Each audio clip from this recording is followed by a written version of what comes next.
اختلافات شروع ہوئے، حضرت عثمان غنی شہید ہوتے ہیں، حضرت امیر معاویہ اور حضرت علی کے درمیان اختلافات ہوتے ہیں، حضرت عائشہ صدیقہ اور حضرت علی کے درمیان اختلافات ہوتے ہیں. تو یہاں سے پھر یہ سیاسی نوعیت کے اختلافات اب عقائد کے اختلاف بن گئے.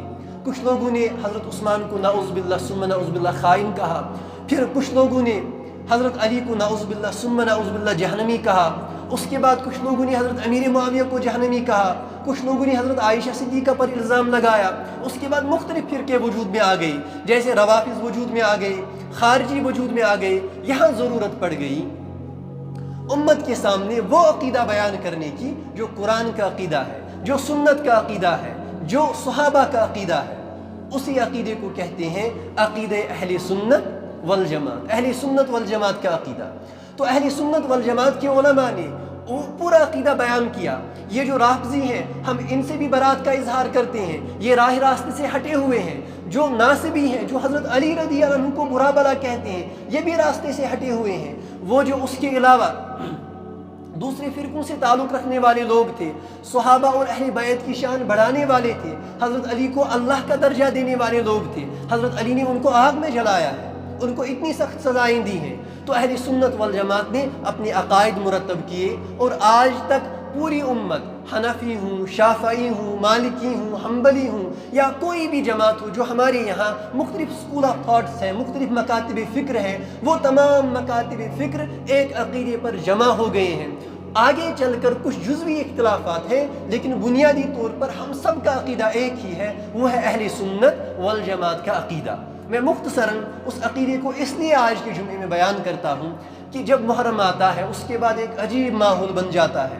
اسی لیے ہم نے اعتدال قائم کرنے کے لیے پچھلے جمعے میں اہل بیت کے فضائل بیان فرمائے کہ اللہ کے رسول صلی اللہ علیہ وسلم نے ان کی شان میں کیا کیا حدیثیں بیان فرمائی ہیں. حضرت حسن، حضرت حسین، حضرت فاطمہ، حضرت علی، اور حدیث کی کتابیں بھری پڑی ہیں. اور یہ حدیثیں نقل کرنے والے ہمارے اہل سنت والجماعت کے علماء ہیں، محدثین ہیں.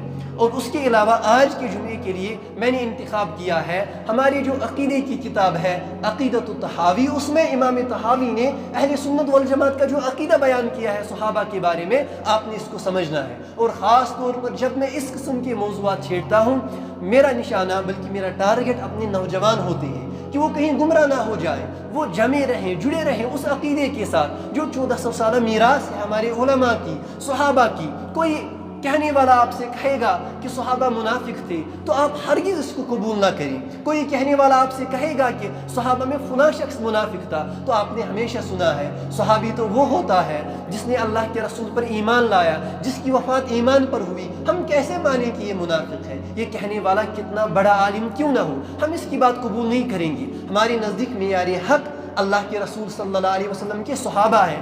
آپ صحابہ کو بیچ میں سے نکالیں، آپ کے پاس کیا بچتا ہے؟ آپ کے پاس قرآن تو نہیں بچے گا، قرآن کے ناقل تو صحابہ ہیں. آپ صحابہ کو بیچ میں سے نکالیں. یہ جو حدیث 50,000 احادیث کا ذخیرہ آپ کے سامنے ہے، یا کم سے کم 40,000 احادیث کا ذخیرہ آپ کے سامنے موجود ہے، جس میں اکثر حدیثیں صحیح حدیثیں ہیں، اس کے نقل کرنے والے صحابہ ہیں. دین کا فہم جو آپ تک پہنچا ہے، اس فہم کو منتقل کرنے والے صحابہ ہیں. آپ بیچ میں سے صحابہ کو نکالیں، آپ کے پاس کچھ بچتا ہی نہیں ہے. نہ آپ کے پاس قرآن بچتا ہے، نہ آپ کے پاس حدیثیں بچتی ہیں، نہ فہم دین محفوظ ہے. پھر تو کوئی بھی چیز محفوظ نہیں ہے. دراصل یہ دشمنان دین کی سازش ہے. وہ جب دین کو تبدیل کرنا چاہتے ہیں، وہ دیکھتے ہیں کہ ہم کس راستے سے آ سکتے ہیں. انہوں نے اہل بیت کی محبت میں غلو کر کے دوسرے صحابہ کو کافر قرار دیا، اور ہمارے کچھ لوگ بھی ان کی ہاں میں حامل آنے لگ گئے. اتحاد کے نام پر ان کے ساتھ ممبر شیئر کرنے لگے، اور اس کے بعد ان کے عقائد کو پروموٹ کرنے لگ گئے. یہ تو بڑا المیہ ہے. لہٰذا میں نے سمجھا کہ عقیدہ اہل سنت والجماعت جو اس تعلق سے رہا ہے میں اس کو بیان کروں. امام طحاوی علیہ رحمہ بیان فرماتے ہیں کہ وَنُحِبُّ أَصْحَابَ رَسُولِ اللَّهِ صلی اللہ علیہ وسلم. ہمارا ایمان، ہمارا موقف کن کا؟ اہل سنت، امام بخاری کا، امام مسلم کا، امام ترمذی کا، تمام محدثین کا، امام ابو حنیفہ، امام ابو داؤد، امام ابو حنیفہ، امام مالک، امام شافعی، امام احمد بن حنبل، اور ان کے جتنے بھی فالوورز ہیں، شیخ عبد القادر جیلانی، امام غزالی، شیخ العالم علیہ رحمہ، حضرت امیر کبیر، یعنی آپ جن کا نام لیں جو ہماری معزز و محترم ہستیاں ہیں، آپ کسی کا بھی نام لیں، ان تمام صحابہ کا، ان تمام مکاتب فکر کا، ان تمام علماء کا، ان تمام محدثین کا، ان تمام فقہا کا یہ عقیدہ رہا ہے جو ہم بیان کر رہے ہیں، کسی کا بھی اس میں اختلاف نہیں۔ وہ عقیدہ کیا ہے؟ وَنُحِبُّ أَصْحَابَ رَسُولِ اللَّهِ صلی اللہ علیہ وسلم، ہم صحابہ سے محبت کرتے ہیں۔ وَلَا نُفْرِطُ فِي حُبِّ أَحَدٍ مِّنْهُمْ، اور ہم ان میں سے کسی کی محبت میں غلو نہیں کرتے۔ ہم حضرت علی کی محبت میں غلو نہیں کرتے، ہم یہ نہیں کہتے کہ حضرت علی معصوم تھے، جیسے ہمارے بعض لوگ کہتے ہیں کہ وہ معصوم تھے، ان سے کوئی خطا نہیں ہو سکتی تھی۔ نہیں، صحابہ سے خطائیں ہو سکتی ہیں، لیکن وہ بد نیت نہیں تھے، ان سے اگر خطا کبھی ہوئی تو وہ اجتہادی خطا ہوئی، نیک نیتی سے وہ خطا ہوئی، وہ معصوم نہیں تھے۔ معصوم انبیاء ہوتے ہیں، صحابہ معصوم نہیں ہوتے، لیکن صحابہ بد نیت نہیں ہوتے، صحابہ ایسے نہیں ہوتے کہ وہ دین میں کوئی ایسی بات نکالیں جس سے دین کا نقصان ہو، یا وہ دین کو نقصان پہنچانے کی نیت سے کوئی کام کریں، ایسا نہیں ہے۔ ہم محبت کرتے ہیں صحابہ سے، اور دوسری بات یہ، کسی کی محبت میں ہم غلو بھی نہیں کرتے، نہ حضرت علی کی محبت میں غلو کرتے ہیں، نہ ابو بکر کی محبت میں غلو کرتے ہیں، ہم ان کو اپنا اپنا مقام اور اپنا اپنا درجہ دیتے ہیں۔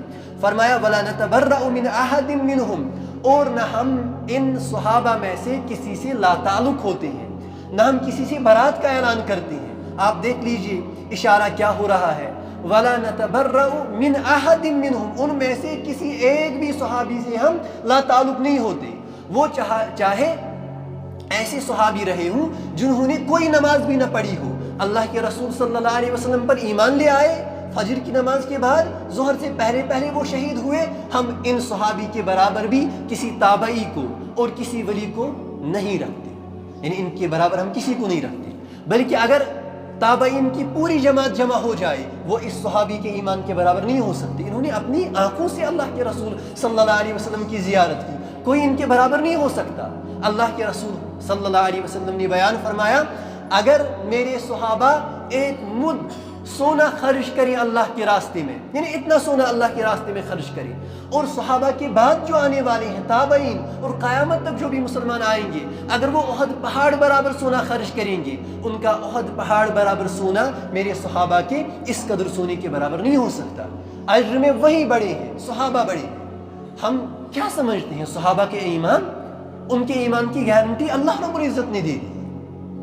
تو انہوں نے فرمایا ہم کسی سے لا تعلق نہیں ہوتے، کسی ایک صحابی کے متعلق ہم اپنے دل میں برائی نہیں رکھتے۔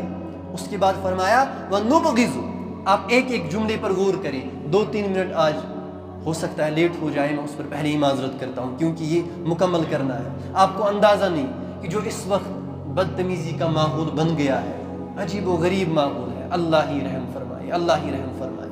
فرمایا وَنُبْغِضُ مَن يُبْغِضُهُمْ، ہم ان سے بغض رکھتے ہیں جو صحابہ سے بغض رکھتے ہیں۔ یہ ہمارا عقیدہ ہے، ہمیں اعلان کرنا چاہیے اس بات کا۔ ہم نہیں کہتے کہ آپ ان سے جنگ کریں، ہم نہیں کہتے کہ آپ ان کے پاس جا کر ان کا گریبان پکڑیں، لیکن اپنا عقیدہ تو واضح کریں، کسی ایک عقیدے پر تو رہیں۔ ہم ان سے بغض رکھتے ہیں جو صحابہ سے بغض رکھتے ہیں۔ مجھے بتائیں، جو ہمارے محسن ہیں یہاں ہمارے کشمیر میں، حضرت امیر کبیر علیہ رحمہ، حضرت عبد الرحمن بلبل شاہ علیہ رحمہ، حضرت شیخ العالم، حضرت مخدوم صاحب، یہ جو ہمارے محسن ہیں جن کی برکت سے آج میں ممبر پر ہوں اور آپ مسجد میں بیٹھے ہیں، کوئی ان سے بغض رکھے تو ہم ان سے محبت رکھیں گے، کوئی ان کی شان میں گستاخیاں کرے، کوئی مسلمان نہیں کرتا، میں فرض کر رہا ہوں، کوئی ان کی شان میں گستاخی کرے ہم ان سے محبت کریں گے؟ نہیں، ہم واضح الفاظ میں 2 ٹوک لفظوں میں کہیں گے ہمیں آپ سے بغض ہے، آپ ہمارے محسنوں کی شان میں گستاخی کرتے ہیں۔ تو یہ تو صحابہ سے نیچے کے درجے کے لوگ ہیں، صحابہ کی شان تو ماشاءاللہ اس کے کیا کہنے۔ تو فرمایا وَنُبْغِضُ مَن يُبْغِضُهُمْ، ہم بغض رکھتے ہیں کن کے ساتھ؟ ان حضرات کے ساتھ جو صحابہ کا بغض رکھتے ہیں، وَبِغَيْرِ الْحَقِّ يَذْكُرُهُمْ، اور جو حق کے ساتھ صحابہ کا ذکر نہیں کرتے، ہم ان کے ساتھ بھی بغض رکھتے ہیں۔ اور ہمارا موقف کیا ہے؟ وَنَذْكُرُهُمْ وَلَا نَذْكُرُهُمْ إِلَّا بِالْخَيْرِ، ہم جب بھی صحابہ کا ذکر کریں گے ہم خیر کے ساتھ، بھلائی کے ساتھ ان کا ذکر کریں گے۔ وہ کون بدبخت ہوگا جو بازار میں نکل کر اپنے والد کی برائی بیان کرے گا؟ کس کے والد میں کمی نہیں ہوتی؟ کس کے والدین میں برائیاں نہیں ہوتی؟ کوئی انسان کامل نہیں ہے، لیکن کیا یہ تقاضا ہے محبت کا؟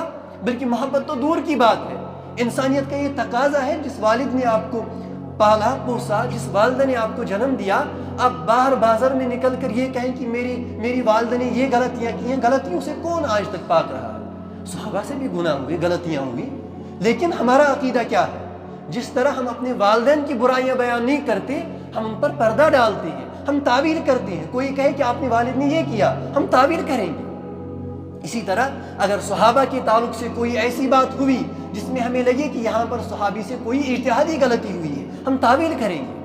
یا اگر کوئی ایسی حدیث ہمارے سامنے پیش کی گئی جس سے لگتا ہو کہ یہاں صحابہ کی تنقیص ہو رہی ہے، ہم ریجیکٹ کریں گے اس حدیث کو یا اس کی تعویل کریں گے، کیونکہ وہاں سے ہمارے پاس قرآن ہے، قرآن ان کی مدح بیان کر رہا ہے۔ تو امام طحاوی فرماتے ہیں وَلَا نَذْكُرُهُمْ إِلَّا بِالْخَيْرِ، ہم صحابہ کا ذکر نہیں کریں گے مگر خیر کے ساتھ، بھلائی کے ساتھ۔ اس کے بعد بس 1-2 منٹ میں مکمل کرتا ہوں۔ وَحُبُّهُمْ، صحابہ کی محبت، دین، یہ ہمارے نوجوانوں کا نعرہ ہونا چاہیے۔ جو فضول قسم کے نعرے ہیں ان کو چھوڑیے، یہ نعرے دیجیے۔ کیا نعرہ ہمارا ہونا چاہیے؟ وَحُبُّهُمْ اے حب الصحابہ، یعنی صحابہ کی محبت، یہ کیا ہے؟ یہ دین ہے۔ وَإِيمَانٌ، یہ ایمان ہے۔ وَإِحْسَانٌ، یہ تو اعلیٰ درجے کی نیکی ہے۔ صحابہ کی محبت، وَحُبُّهُمْ ایمان، یہ ایمان ہے۔ وَإِحْسَانٌ، یہ اعلیٰ درجے کی نیکی ہے۔ وَدِینٌ، اور یہی دین ہے۔ اس کے بغیر بغضہم، صحابہ سے بغض رکھنا، یہ کفر ہے۔ یہ ہمارا نعرہ ہے، یہ ہمارا عقیدہ ہے۔ وَبُغْضُهُمْ، صحابہ سے بغض، یہ کفر ہے۔ وَنِفَاقٌ، یہ نفاق ہے۔ وَطُغْيَانٌ، اور یہ سرکشی ہے۔ یہ 1400 سالہ ہمارا عقیدہ ہے، اس پر تمام علماء اہل سنت والجماعت کا اتفاق ہے۔